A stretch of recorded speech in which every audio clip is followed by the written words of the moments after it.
জুলাই গণ অভ্যুত্থানের 2 বছর পার হতে যাচ্ছে। এই জুলাই মাস শুরু হয়েছে। সেই জুলাই মাস উপলক্ষে আমরা প্রত্যেকটা উপজেলা, গুরুত্বপূর্ণ উপজেলা ভিত্তিক পদযাত্রা, পথসভা আপনাদের সাথে আমরা যোগাযোগের জন্য এসেছি। আপনারা জানেন যে বাংলাদেশে একটা নির্বাচন হয়েছে ফেব্রুয়ারিতে। সেই নির্বাচন 2টা নির্বাচন ছিল। কয়টা নির্বাচন? 2টা নির্বাচন ছিল। গণভোট এবং আপনারা এমপিতে ভোট দিয়েছেন। গণভোটে হ্যাঁ এবং নাতে ভোট ছিল। সংস্কারের পক্ষে অথবা বিপক্ষে বাংলাদেশের 70% মানুষ হ্যাঁ এর পক্ষে ভোট দিয়েছে, সংস্কারের পক্ষে ভোট দিয়েছে। কিন্তু এই সরকার, এই বিএনপি সরকার গণভোট এবং জুলাই সনদকে এখন অস্বীকার করছে। আমরা 5টা দাবি নিয়ে এসেছি। এই গণভোটের গণরায় বাস্তবায়ন করতে হবে, যার মাধ্যমে সংস্কার হবে, দেশে পরিবর্তন হবে, যেটা আপনার আমার আকাঙ্ক্ষা ছিল জুলাই গণ অভ্যুত্থানে। যে আকাঙ্ক্ষার কারণে আমরা এই পরিবর্তন দেখার জন্যই শেখ হাসিনার বিরুদ্ধে রাজপথে নেমেছিলাম। দ্বিতীয়ত, আমরা তরুণদের কর্মসংস্থানের দাবি জানিয়েছি। তৃতীয়ত, আমরা বলেছি যে বাংলাদেশের এই যে বিদ্যুতের সংকট, আপনাদের এলাকায় কি বিদ্যুৎ আছে? ঘরে ঘরে বিদ্যুৎ আছে? লোডশেডিং হয়, দৈনিক 7 থেকে 8 ঘন্টা করে লোডশেডিং হয়। আরো বেশি। এই লোডশেডিং সমস্যার সমাধান করতে হবে।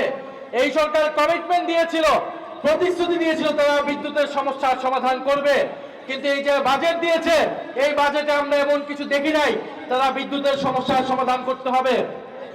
ফলে অবশ্যই ঘরে ঘরে বিদ্যুৎ দিতে হবে এবং দ্রব্যমূল্যের নিয়ন্ত্রণ করতে হবে, মানুষের নিয়ন্ত্রণে অধীন আনতে হবে।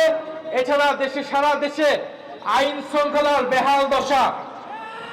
আপনারা জানেন যে কয়েকদিন আগে সংসদে স্বরাষ্ট্রমন্ত্রীকে তার নিজের দলের এমপি বলেছিলেন মাদক কারবারির সুদি কাকার হচ্ছে সেই কক্সবাজার থেকে।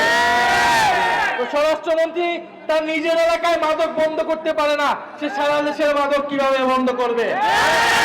সারা দেশের আইন শৃঙ্খলা কিভাবে ঠিক করবে? ফলে এই যে কালীগঞ্জে মাদক কারবারি আছে কি নাই? আছে। প্রত্যেকটা জেলায় উপজেলায় মাদক কারবারি দিয়ে ভরপুর হয়েছে। ফলে স্বরাষ্ট্রমন্ত্রীকে বলবো কক্সবাজারে মাদক বন্ধ করুন এবং সারা বাংলাদেশের সকল জায়গায় মাদক কারবারি বন্ধ করুন এবং দেশের আইন শৃঙ্খলা নিশ্চিত করুন।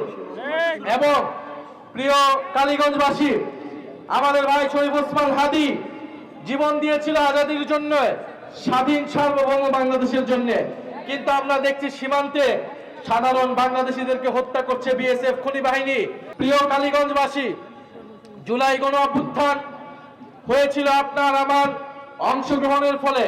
এখন জুলাই গণ অভ্যুত্থানের পরে নতুন নতুন নেতা তৈরি হয়েছে।